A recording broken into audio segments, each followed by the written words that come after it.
Brother Nashi, how are you? Please post my story as anonymous. I am a South African man and I am a truck owner. I don't know if this truck still belongs to me. You never know with cross-border crime. Maybe right now my truck is being used in another part of Africa. But what I have been doing consistently, I keep on going and I check at SAPS to see if my truck has been used to commit crime, to steal a load. That is what worries me the most. But my lawyers, they say that I am fine since we filed a report that my truck has been lost in DRC. I don't have a tracker anymore on it because I can't afford to pay for the tracking unit. As you know that once your vehicle exit South Africa, then your tracking device, it becomes pretty expensive in order for you to be able to track it outside of the South African borders. This truck, it is parked there since November of 2025. And this was after one of my best, the only driver that I had, that was a Zimbabwean national that had been working for me. He passed away.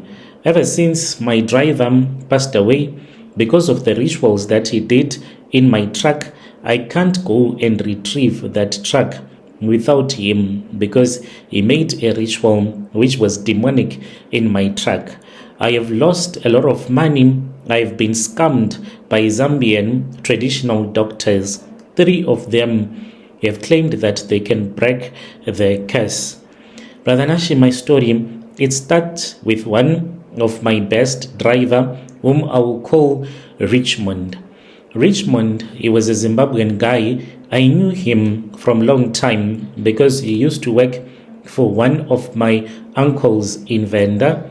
Even though my dad was Venda, but when he came to Joburg, he started to work in the mines where he eventually met my mother in the hostel and then they got married. My father died in a mining accident when he was still very young. So my mother, it was said that she did not want to relocate with my uncles who were my father's brothers after they had came and they had said that they had been told by their father, my grandfather, who was my father's father, to come and collect her and us as her kids so that we can grow up amongst our own father's relatives. Since my mom, she was Zulu and she did not want to relocate to Limpopo, so she said no. That is how I ended up growing without a father from that tragedy. But I always kept in communication with my relatives from the father's side in Venda. Since I knew that I had my uncles that had a truck that they had bought together, whenever they would come to collect a load from Venda in Joburg, I would make sure that I go and see them at the loading site where they were waiting to get their load. Because when I would be sitting inside of that truck, this gave me an opportunity to experiment. They would teach me how to maneuver a truck, how to operate a trucking business. So by the time that I managed to get my code 14, I had already known more about the trucking business. There was one thing that my uncle taught me after I had told him that I was interested in carrying some things from Durban Harbor and going with them all the way to DRC. So my uncles, they'd said, look for a Zambian guy or you look for a Zimbabwean guy, because when he is going to DRC, if he is a Zambian, you can see his family, park your truck, you go and you see his family, and after that he can continue with his journey.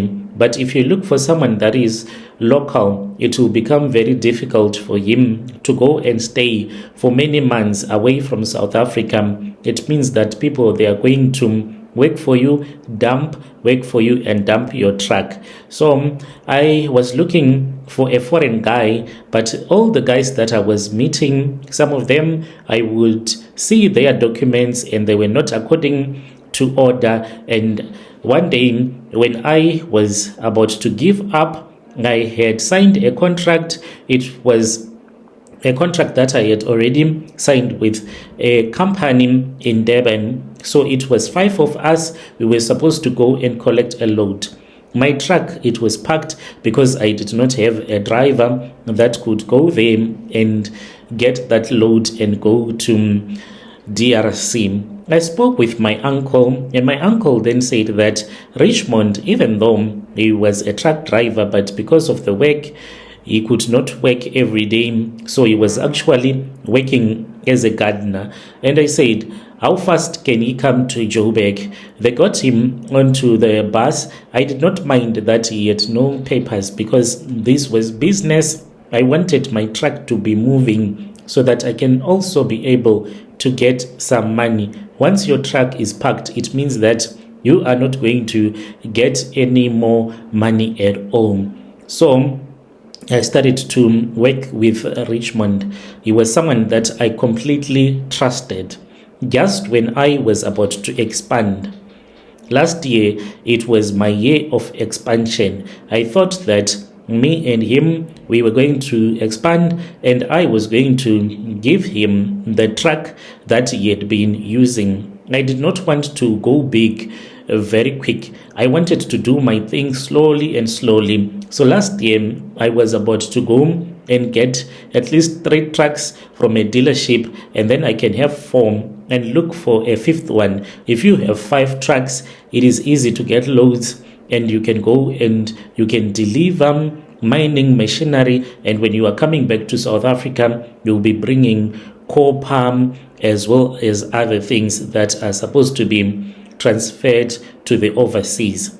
So last year, I can say that my nightmare to my story, it was around October of 2025.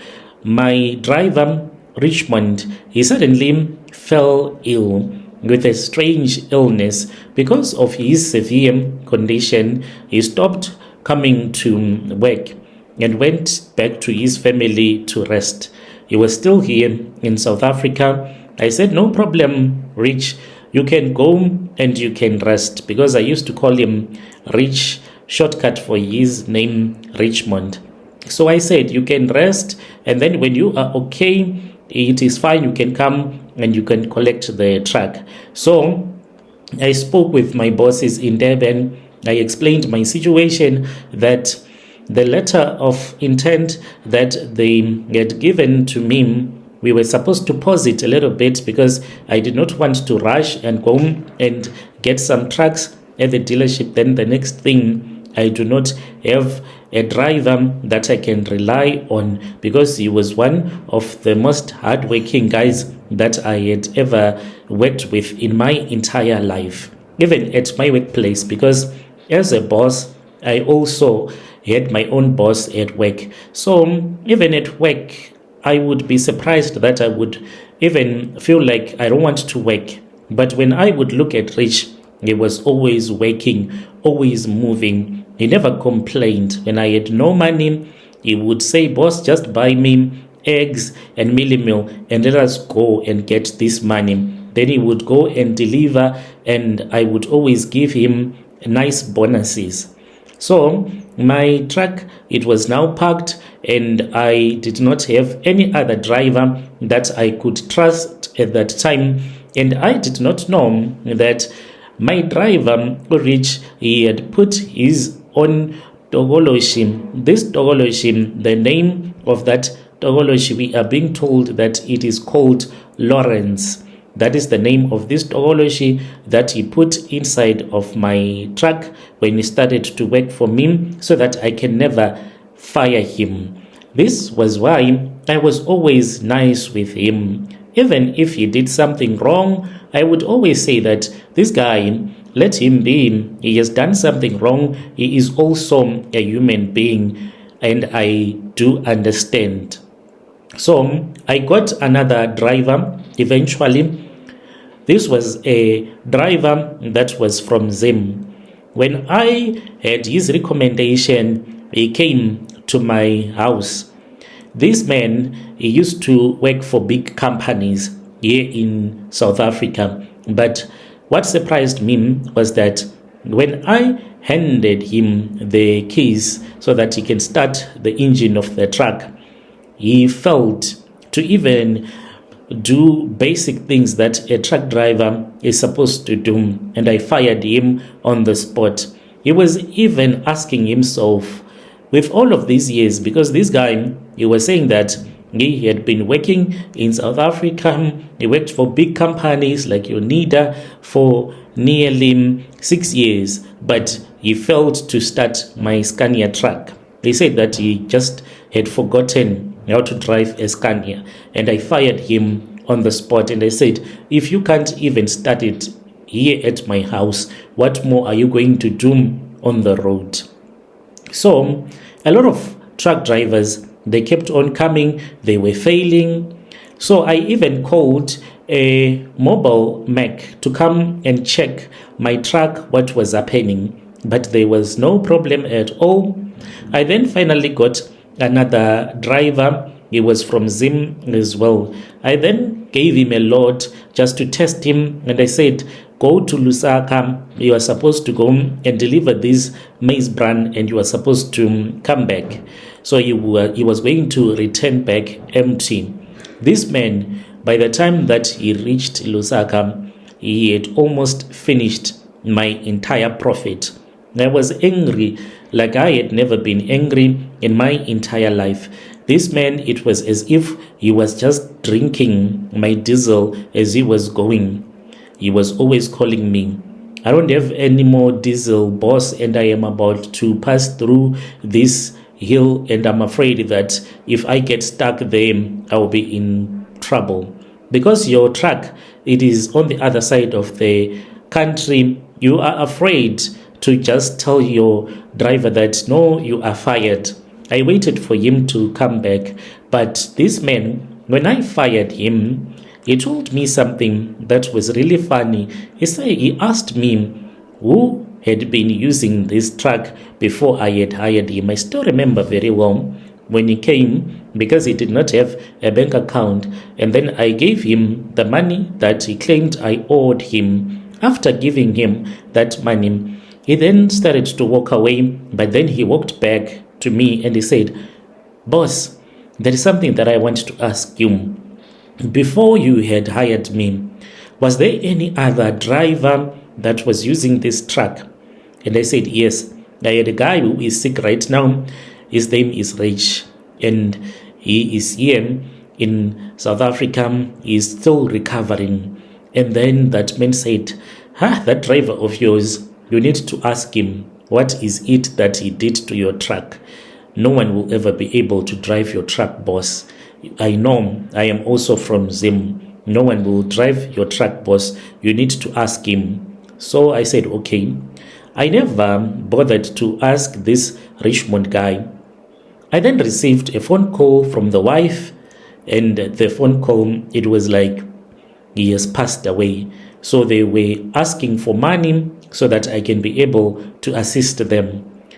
Richmond was a man that had assisted me to get where I was financially. So I said, okay, it's fine. I have 35, and I gave them 35,000 since he was undocumented. They said that it was going to be a long process. The Home Affairs can refuse to release the body, saying that, but if it is a body of a South African citizen. So they eventually went and they collected the body and they went to their country. That was the end of the story, or it was supposed to be like that. I then got a small-time job, and I then had another guy that came and we started to move coal. But the way that I was making a lot of losses, I just blamed him, and I said that this guy, he's been working in this space and he has been working for big companies, and he does not understand what it is to work for a person that has only one truck. I fired him, and I am talking about In a matter of a few months, you are hiring, you are firing, you are hiring, you are firing. Then I had another driver who then went with the truck to DRC. When the driver went to DRC, unfortunately, that driver, he was found dead in my truck. When I received the news that we see your truck, it is parked here, same, and your driver, the other truck drivers, they have seen that he is dead. I had to pull out more money. The only advantage that I had at that time was that this man, he was Zambian, even though he was Zimbabwean, but somehow he was Zambian. Very confusing, these people. So he had a Zambian ID, a Zambian family, and then he was buried. So it was easy to move him from where he had died, and he was buried in his village. That is when my truck was left remaining there in DRC. That trip that Rich was supposed to go with to DRC, that was the trip that killed that Zambian driver of mine. Now I am stuck. So since I had already delivered the Lord for the people easy, when you are coming out of DRC, if you do not have anything that you are carrying, it is easy. So the thing that I thought about was to send a driver. I sent a driver. He went there to DRC, but before he reached the place where the truck was, he fell ill, was rushed to a clinic, and they said that he had malaria. This has happened 4 times, 4 different drivers. I had a South African guy, a guy that used to work for one of my friends, and I sent him to DRC to go and collect my truck. But guess what happened? Just when he was exiting Botswana, that was when he started to vomit right on the Zambian side. Whilst he was still inside the border, that was when he started to vomit really bad. They got to him and they said that he should be sent to a clinic, and he was said to have malaria again. Because of all these things that were happening, I then said, let me consult. I started to consult the way that in our culture we do it, and I went and then I was told by a certain Sangoma that this man, Richmond, when he was still alive, he thought that since he did not have any proper papers, I was going to eventually get him fired. So he then went to a traditional healer in his country where he was given a cat, and this cat, it had been dead already when he was given the cat, and then he was told to eat the meat of that cat whilst he was inside of my truck, and he was told to also keep birds' feathers inside of the truck. And he also had the biltong of a cat and a tiny skull that he also kept in the truck. This is what made other people to respect him when he was on the road. No police could stop him to search him, even to ask for his documentation. This is what had been keeping him on the road. Whenever he did something that I did not like, that Tokoloshe was the one that would come to me, and it would make me to feel sorry for my driver. Even the way that I loved my driver, I guess that you can even feel it from the way that I am talking to you. I'm like, my driver. He was my best driver, but I was also bewitched. So I then went and I spoke with the wife of Rich, because I knew where she was staying. And then I said, woman, this is the problem that I have. Your husband put some things in my truck. I can't go and collect my truck because of these things that were put by your husband in my truck. Is there any way that you can assist me? We can work together and I can get my truck back. This woman just promised me, and she said, okay, boss, do not worry. Let me speak with my brothers, once I speak with my brothers, they will tell me if it is okay for me to go to DRC to remove those things. She even confirmed it, and she said, boss, the thing that you are talking about, me and Richmond, my husband, we used to fight about it. Because whenever he would go to Zambia, he had this other witch doctor of his. This witch doctor always gave him charms, and these charms sometimes they would make him to have dreams where he would be sleeping with a snake woman. And I would always fight with him whenever he would wake up screaming, and then he would tell me that he was having a dream where he was sleeping with a snake woman. So she said, you can come back, boss, even tomorrow. I would have spoken with my brothers on WhatsApp, and they can tell me if I am supposed to go, like you have told me, to DRC so that I can remove some of the things that I know they are in your truck.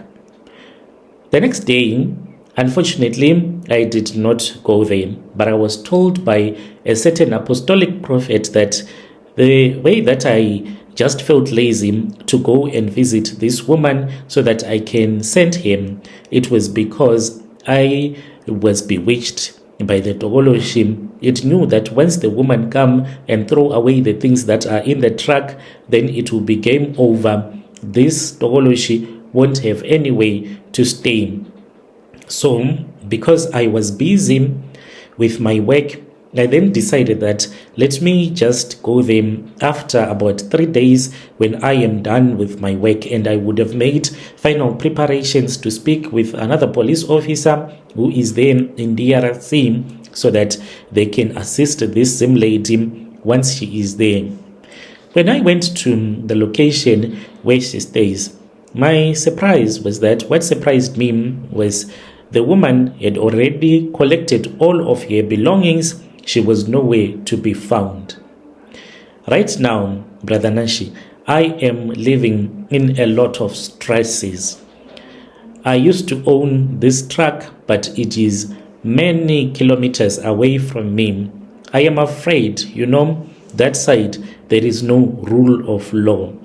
Maybe someone is going to start stripping down my Scania truck. I'm sure that they have stolen a lot of stuff. I do not know what else to do. When I saw your videos, I then said, let me try and see if you can help me. I have been desperate. I have been running around on social media trying to get my truck back to my country. I have tried to send 4 drivers, as I have told you, but all of them, they have failed to reach the place where this truck is. Brother Nashi, I have even tried to hire sangomas. That is the most painful part, because there was a sangoma whom I gave money. I sent this money after I had gone to Hillbrow, and I met a Zambian witch doctor who said that this uncle who is in Zambia can assist me. So then I gave that man money, and that man said that, oh, you have given him money there in Joburg. No, you were supposed to send this money straight to me. I had to do a global payment. To this very day, I'm still fighting with my FNB, because this money, when it was sent, that man, he never did anything like we had promised each other that things were going to happen in such a way. He has stolen my money, and I even borrowed from friends whom I am in trouble with right now. That traditional healer demanded $4,000. This was a lot of money, and I sent that man the money, which was close to 90-something thousand rands, that I sent to him, but he never did anything. Another one as well came to me and claimed that they could assist me, and they failed to help me totally. So this is where I am. I am looking for a real prophet, a real sangoma, even a pastor, anyone. Please mention this on your podcast. I am someone that is like suffering from high blood pressure.